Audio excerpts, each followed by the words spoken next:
नमस्कार दोस्तों, आपका स्वागत है। मैं आपको धन्वंतरी पूजन का विधान बताता हूँ। भगवान धन्वंतरी का पूजन कार्तिक माह की कृष्ण पक्ष की त्रयोदशी तिथि को किया जाता है, जिसे धनतेरस के रूप में मनाया जाता है। इस दिन एक सुंदर भूमि पर देसी गाय के गोबर से लीपन किया जाता है और अगर गोबर उपलब्ध न हो तो स्वच्छ जल से भूमि को पवित्र कर लें। इस स्थान पर एक सुंदर चौक बनाएं। ध्यान दें कि चौक पूरते समय आटे और हल्दी का प्रयोग किया जाता है, क्योंकि आटा समृद्धि का प्रतीक होता है और हल्दी लक्ष्मी और वैभव को आकर्षित करती है। इसलिए चौक बनाते समय इनका प्रयोग किया जाता है। चौक पूरने के बाद उस पर थोड़ा चावल या गेहूं का दाना रखें और एक चौकी या पाटा स्थापित करें। उस पर एक सुंदर लाल वस्त्र बिछाएं। अब एक थाली लें और उसमें कुमकुम और रोली से स्वस्तिक का निर्माण करें। यदि आपके घर में चांदी का सिक्का है तो उसे स्वस्तिक पर रखें। अगर चांदी का सिक्का उपलब्ध न हो तो घर में उपलब्ध किसी भी सिक्के 1, 2, 5 या 10 रुपए को प्रयोग में ला सकते हैं। इसके बाद आटे के साथ दिए बनाएं और घी के दिए प्रज्वलित करें।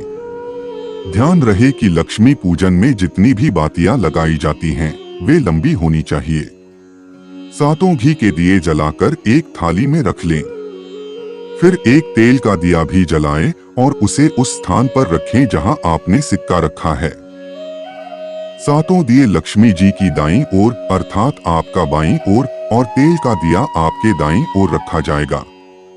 अब पूजा की थाली में कुमकुम, रोली, हल्दी, अबीर, गुलाल, चंदन, मौली, अमर बेल के टुकड़े, कमल गट्टे और हल्दी की गांठ रख लें। फिर चांदी के सिक्के और देसी सिक्के का जल से पूजन करें। इसके बाद मौली या कलेवा लेकर पहले चांदी के सिक्के पर और फिर देसी सिक्के पर लपेटें। दोनों सिक्कों को विधिपूर्वक थाली में रखें और उनका विधिपूर्वक पूजन करें। फिर उस पर जल की छींटे देकर उसका पूजन करें। हल्दी, रोली, मौली, चंदन आदि लगाकर सुंदर भाव से चावल को हल्दी में भिगो लें और पीले चावल बनाकर उल्टे हाथ में लेकर माता लक्ष्मी के सामने रखें। उनके ऊपर जो 2 सिक्के रखे गए हैं, उनका पूजन करें। चावल छोड़ते समय भगवान गणेश जी का स्मरण करते रहें। कहते जाएं, हे रिद्धि सिद्धि के दाता श्री गणेश जी, आप माता लक्ष्मी, कुबेर भंडारी और भगवान नारायण के साथ सदा हमारे यहाँ विराजमान रहें। जब चावल छोड़े तब भगवान शिव, भगवान नारायण और माता लक्ष्मी का भी स्मरण करें। रिद्धि सिद्धि के दाता श्री गणेश जी महाराज का ध्यान करें। जब चावल पूर्ण रूप से छोड़ दें और पूजन समाप्त हो जाए, तब अमर बेल के टुकड़े लें।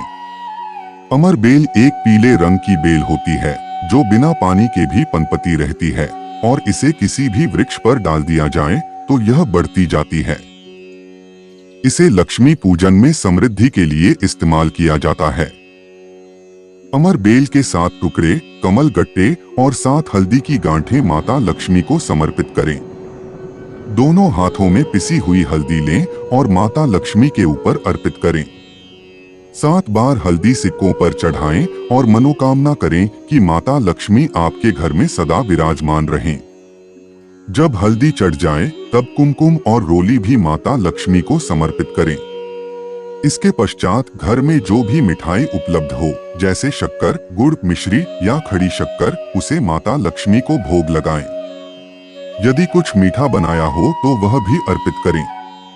इसके बाद संपूर्ण पूजन कर घर के देवालय में विराजमान भगवान का भी विधिपूर्वक पूजन करें। पूजन के पश्चात माता लक्ष्मी से निवेदन करें, हे माँ, आप हमारे यहाँ सदा विराजमान रहें। जब आप पूजन समाप्त कर लें तो जो 7 दिए आपने थाली में रखे थे, उन घी के दिए से माता लक्ष्मी की आरती उतारें। आरती करते समय माता लक्ष्मी से प्रार्थना करें, माँ, ऐसा लगता है कि आप हमारे घर का मार्ग भूल गई हैं। हम बहुत कष्ट में हैं, बहुत दुखी हैं। लेकिन भगवान शिव, कुबेर भंडारी, कुबेरेश्वर महादेव और भगवान नारायण पर विश्वास रखते हुए आपसे निवेदन करते हैं कि हमारे घर पधारें। हे बहु लक्ष्मी, हे धन लक्ष्मी, हे संतान लक्ष्मी, हे धान्य लक्ष्मी, आप हमारे घर में सदा के लिए विराजमान हो। 7 दीपों से माता की आरती उतारें और फिर झोली फैलाकर माता को प्रणाम करें। जब झोली फैलाकर प्रणाम करें तो उसे अपनी ओर खींच लें और भूमि पर नमन करें।